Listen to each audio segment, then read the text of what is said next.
Hello guys and welcome back to Percy Jackson and the Olympians, and today we're going to be talking about episode 4.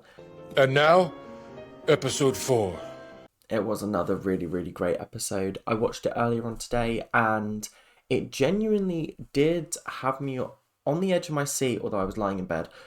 And I really like the pacing of this show. I think it's very strong, and I think it's allowing us to really see how these events and like horrific moments are impacting the characters as we go along.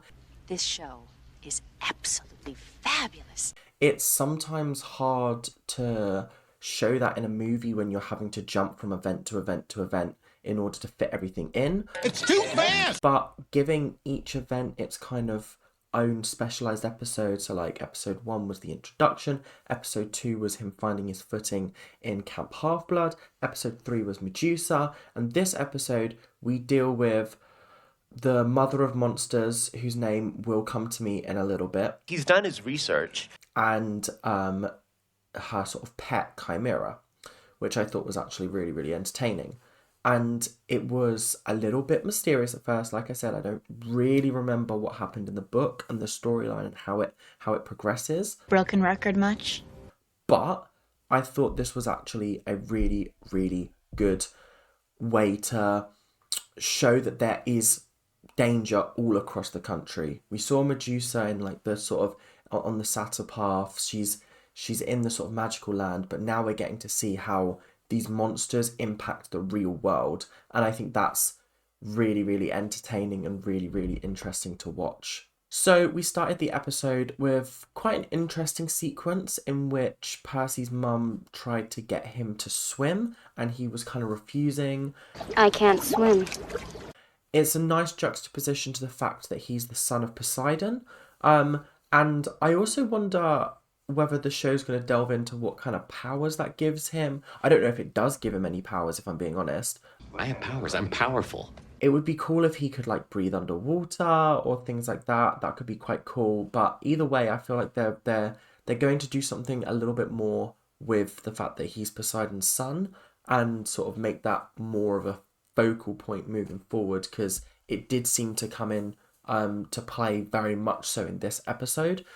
Not so much in the previous episodes. It came into the show at the end of the second episode when he was healed by the water, but this episode really sort of showed that there is an active presence in his life of Poseidon. There was a weird moment where he, like kid Percy, like younger Percy, ended up in like a sinking sand land, and then this prophetic like prophecy voice person said, she is coming.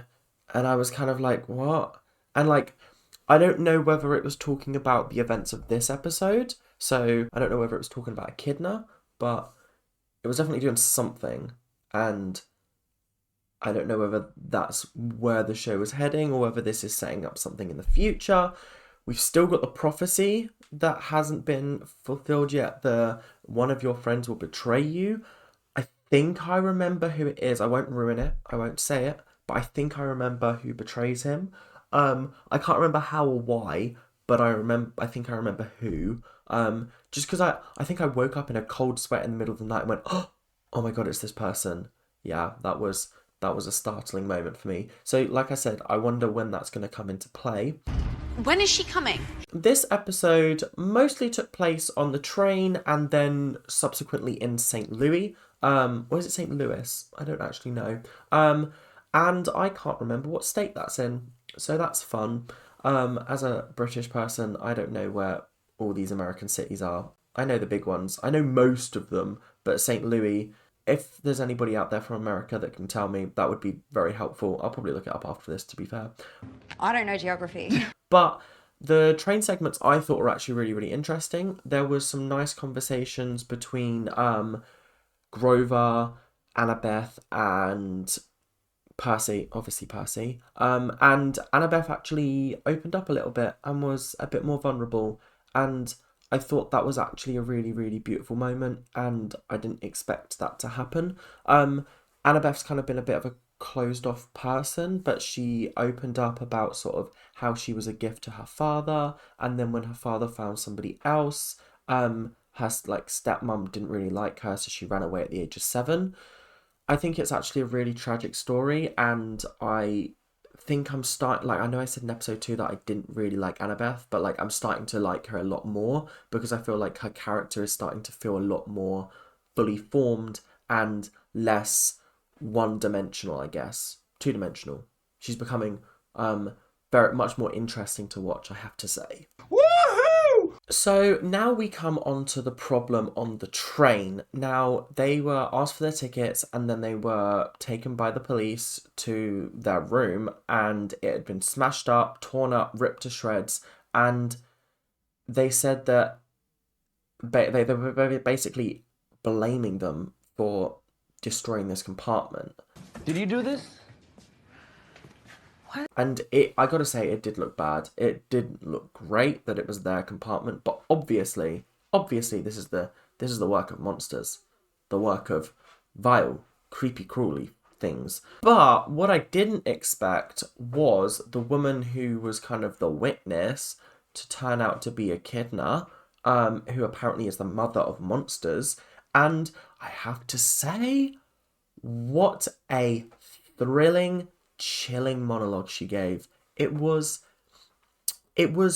like, it actually did make me shake a little bit, because I was like, ooh, that's, ooh, like some of the stuff she was saying, I was like, oh, this from like an acting point of view, that is incredible acting. It's really, really strong. Because when you've got a monologue, especially in TV, you have to have the poise and the sort of, like, you've got to be able to captivate your audience with it, because when you've got long dialogue, like stretches, and there isn't really much movement, like all she was doing was moving backwards and forwards between, like, there was like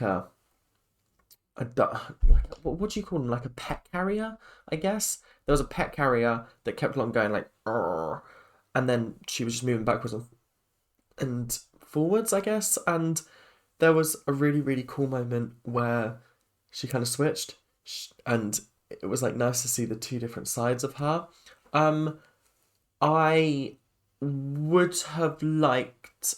I don't know if I would have liked it, actually. I was going to say, I think it would have been interesting to see her have more of a monster form than human, but I think the fact that she looked human was scary enough. Like, Medusa's obviously got the snake hair, then you've got like the Furies that can turn into like those scaly things, but it was nice to see someone that looked fully human being so monstrous. I thought that was quite cool. And obviously that led to a big fight scene, which I thought was quite cool. Percy was stung by whatever was in the cage. We learnt later that it was actually a chimera, which, again, my Greek mythology is not top tier, so I can't really remember what that is. Is a chimera like half lion, half eagle, half snake, that thing? Or is that a griffin? I can't remember.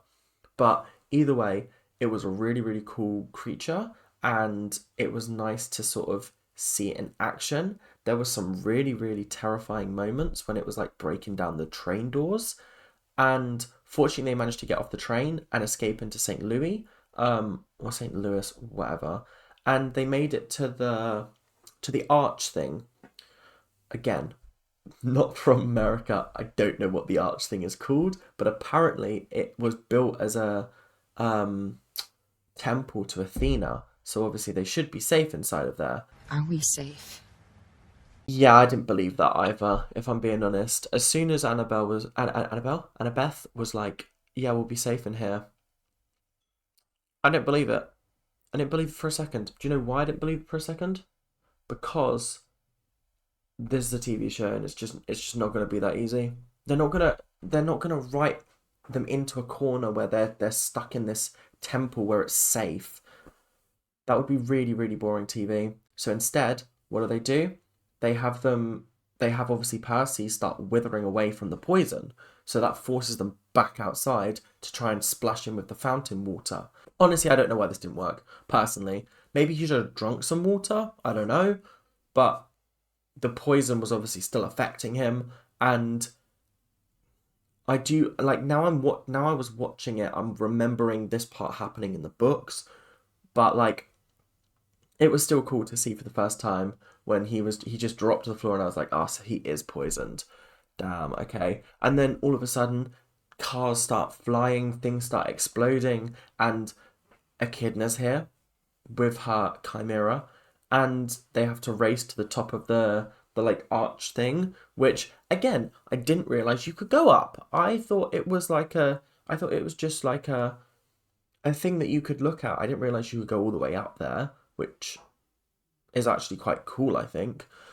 But yeah, there was a final battle. They managed to get everyone out of the top, and Percy kind of stayed behind and was like, yo, I'm going to fight this on my own, locked them out, and he kind of lost big time. It was actually quite a cool battle because the Chimera started breathing fire, it started slashing, and then it knocked Percy down, crashed him through the floor. Percy was just clinging on like, help me. Again, Echidna, really, really fascinating, very, very fun to watch. A great villain by all accounts. I'd love to see her come back again. I don't know if she does. I don't know if this is her only appearance. But either way, very, very interesting. Very, very cool. Unfortunately, Peter kind of fell down.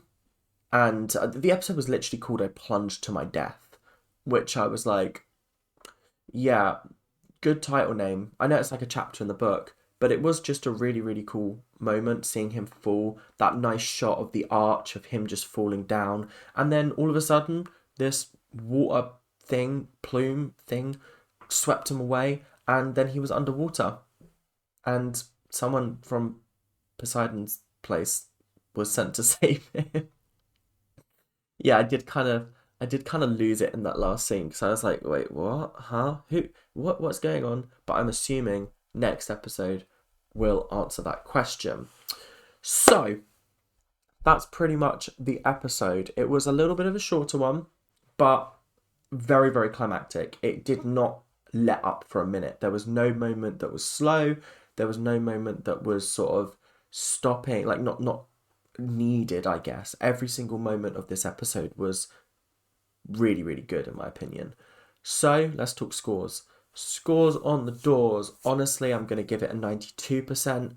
I think it was stronger than the previous episode purely because it wasted no time getting into the action. Had a nice flashback moment, had a nice bit with Annabeth, and then it was straight into the action. Like Chimera, Echidna, brilliant. So yeah, 92% is what I'm going to go with. So thank you guys very, very much for watching. Keep on ranting. See you later. Bye now.